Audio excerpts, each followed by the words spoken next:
नमस्कार सांग मैंने जय जगन्नाथ जय दुर्गा माँ माँकर आगमन तो हो सारा आपण मैंने भी किसी ना कि दुर्गा माँ को विषय जानी तथापि दुर्गा माँ को आगमन उपर किसी अनुभूति किसी अनुभव मुझे कहवाई आपको चाहूँगी। आज्ञा धराधाम को आसुंच माँ माँ को आगमन को नहीं पुलकित हो उठी धरापृष्ठ सभी मनरे उत्साह उद्दीपनार सुଅ एसबूर गोटे कारण कौन किए जानते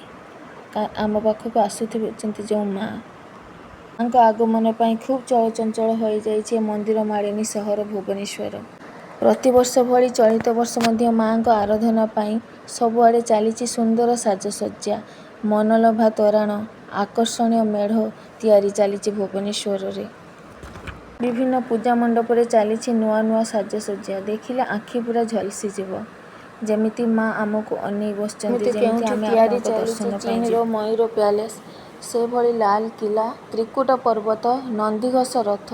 Myanmar golden temple Mayapur ISKCON मंदिर कुचिपुड़ी तोरण एही सुंदर प्रस्तुति सहित पूजा पाइबे आमर जगत जननी दुर्गा माँ। आज्ञा गोटे कथा आमे तो मनुष्य मात्रा मन सुंदर असुंदर भितर बुड़ी रही था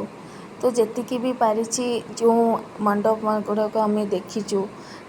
ता भितर बमिखाल मंडपटा मते बहुत भल लगिला। आपण माने भी निश्चय जातु देखंतु सब मंडप